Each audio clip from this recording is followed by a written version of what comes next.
Olá para todo mundo que está acompanhando a gente em mais um Mergulho Profundo hoje. Eu estou muito animada e confesso que até um pouquinho reflexiva com o material que nós temos nas mãos. Oi, pessoal. É um prazer estar aqui para a nossa análise. E olha, reflexiva é a palavra certa, porque o tema de hoje bate muito forte, né? Bate demais. Porque, pensa bem, por que será que os lugares que foram desenhados para oferecer a maior medida de graça, tipo as igrejas, as congregações, são muitas vezes os espaços onde as pessoas sofrem o julgamento mais letal? É o grande paradoxo da experiência religiosa, sabe? E acontece porque lidar com o erro humano através da lente da graça, isso exige uma energia espiritual imensa. Exato. Alguém entra buscando cura para a alma e sai com feridas ainda mais profundas. Sim, causadas por quem deveria trazer alívio. A verdade nua e crua é que é muito mais fácil aplicar um código penal espiritual do que caminhar junto com alguém que está quebrado. A lei é limpa, né? A graça é uma bagunça. E é justamente para o centro dessa bagunça redentora que a nossa análise vai hoje. Nós vamos explorar o capítulo 65, chamado O Trabalho em Favor dos que Erram, do livro Testemunhos Seletos, volume 1. Um material profundo e, vamos ser sinceros, bem desconfortável para quem exerce liderança espiritual. Muito. O que fica claro logo nas primeiras linhas é que a missão desse texto não é ensinar a policiar o comportamento do rebanho. O propósito é desvendar o verdadeiro modelo de cuidado pastoral. Trata-se de redimir e não só de corrigir. E o interessante dessa leitura é como ela tira o líder religioso daquela posição de juiz no tribunal, sabe? E joga ele de volta na poeira, no papel de um pastor de ovelhas mesmo. Sim, aquele pastor do Antigo Oriente Médio, que cheira a ovelha, dorme no campo, se fere nos espinheiros para buscar que se perdeu. Exatamente isso. O material exige que o olhar sobre a falha do outro deixe de ser analítico e passe a ser puramente misericordioso. Mas aí que tá, como que a gente faz essa virada de chave na prática? Porque o nosso instinto natural, ao ver alguém cometer um erro grave, é dar um passo para trás. É o instinto de autopreservação. A gente quer proteger a própria pureza, né? Isso. E a fonte propõe quebrar esse instinto, voltando para a base de tudo, que é o próprio exemplo de Cristo. Há uma citação de Mateus 25 que eu acho que vira o jogo completamente. Vira completamente. E trazer Mateus 25 não é só citar um texto bonito sobre caridade. O material apresenta uma fusão teológica ali. Quando ele diz, tive fome e me destes de comer, estava nu e me vestistes, estive na prisão e fostes me ver. Exato. Ele está estabelecendo uma identificação visceral com a degradação humana. O Criador não olha o sofrimento de camarote. Ele diz, aquele prisioneiro ali, sou eu. Nossa, sim! É uma analogia espiritual poderosa. Eu gosto de pensar nisso como uma espécie de espelho divino. Espelho divino, como assim? Tipo, na vida cotidiana, a gente olha para alguém que errou feio, alguém preso em vícios, e nossos olhos moralistas só veem a ofensa, a sujeira. A gente foca no problema, né? Mas o texto propõe esse espelho divino, onde a gente vê um transgressor, o céu enxerga o próprio Salvador precisando de amor. E eu te pergunto, como essa inversão transforma o simples ato de ajudar em um ato de verdadeira adoração? Transforma tudo.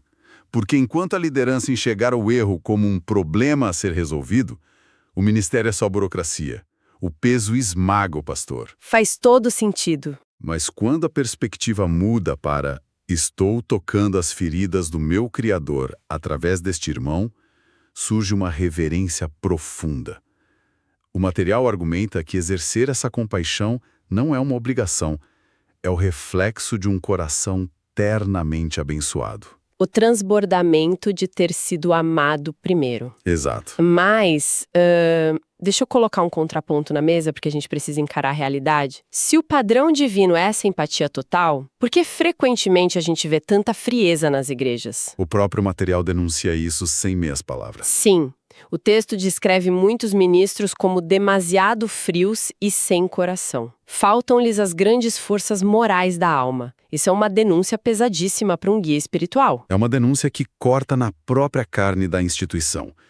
A fonte usa uma metáfora linda, dizendo que o amor é a áurea cadeia que liga os corações uns aos outros e a Deus. A corrente de ouro. A falta das forças morais da alma, que são a fé, a esperança e o amor. Sem elas, o trabalho de um pastor diligente simplesmente não será aceito por Deus.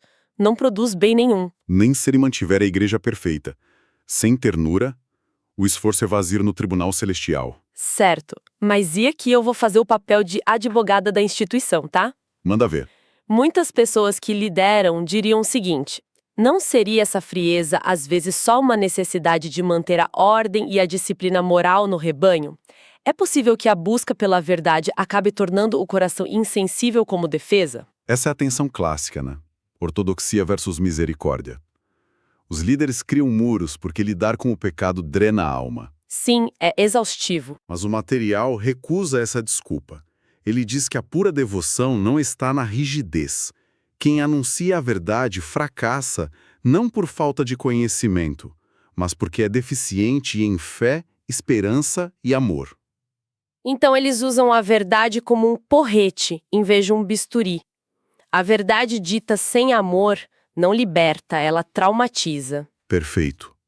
O espírito do mensageiro deve ser de nutrir. Proteger a regra destruindo a ovelha é uma falha catastrófica. Você salvou a doutrina, mas perdeu a alma pela qual Cristo morreu. Pesado. E isso nos empurra para a cura que o texto propõe, e já adianto para quem está ouvindo, o remédio é amargo. Bem amargo. É o quebrantamento. Exato. Transita da frieza para o reconhecimento da própria natureza decaída.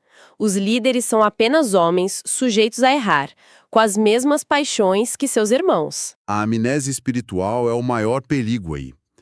Quando quem está na frente esquece que tem as mesmas fraquezas de quem está no banco, a empatia morre. O texto fala que eles choram por seus próprios pecados, sentem remorso, vergonha. Isso desconstrói aquela imagem clássica do guia espiritual, né? Aquele mestre intocável no topo da montanha, gritando ordens para quem está no vale. Desvia da pedra. Nossa, sim. Se a gente pegar essa sua analogia da montanha, a grande virada é entender que o guia verdadeiro não está no topo. Ele é um peregrino tropeçando nas mesmas pedras do vale escuro. E significa que a autoridade do pastor não vem da perfeição dele. Longe disso, vem de saber que ele precisa da mesma luz divina. Ele só está segurando a lanterna, mas está tão perdido quanto a ovelha se a luz apagar. A credibilidade brota dessa vulnerabilidade. E, no passado, todos nós estávamos atados por cadeias de trevas, pecado e desespero. Se você lembra que era incapaz de se salvar, ser arrogante com o erro do outro vira uma impossibilidade. Fica insustentável. Bom, e compreendendo que somos pecadores perdoados, a gente chega na economia da salvação. Como a gente lida na prática com aquela ovelha que erra sempre? É uma matemática divina, né? Onde o valor não vem da utilidade da pessoa, mas do preço pago por ela. A alma tem um infinito valor. Um valor calculado pelo preço da redenção? E tem um trecho da fonte que me marcou demais. O texto clama 3 vezes: o Calvário, o Calvário, o Calvário. Esse clamor é tipo um freio de emergência, sabe? Como assim? Imagina o líder exausto diante de alguém que errou de novo. A vontade é expulsar, cortar laços. O texto diz, antes de condenar, olhe violentamente para a cruz. Aquele sacrifício é o recibo que prova o valor da pessoa. O preço foi de sangue. Por isso, o método para reformar precisa envolver censuras brandas, respostas suaves.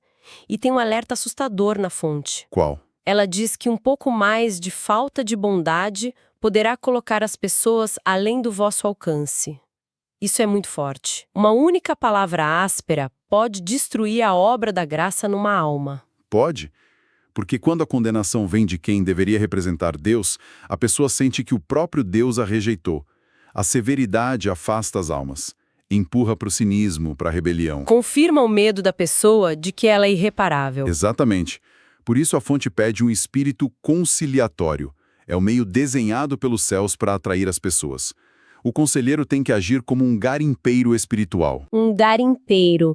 Procurando o quê, no caso? procurando o pó de ouro das boas intenções.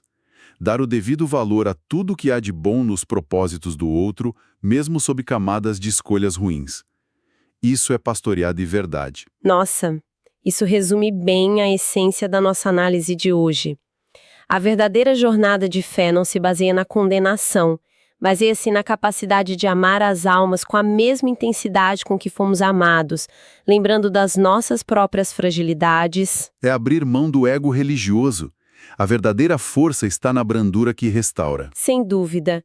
E para quem nos escuta e não mergulhou com a gente até aqui, eu quero deixar uma provocação final para pensarmos durante a semana.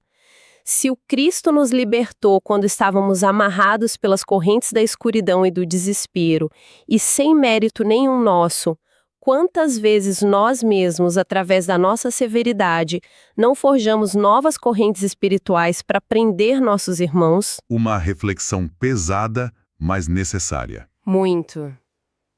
Que possamos escolher ser elos da áurea cadeia do amor, e não algemas de condenação. Obrigada a todo mundo que nos acompanhou hoje. Até a próxima.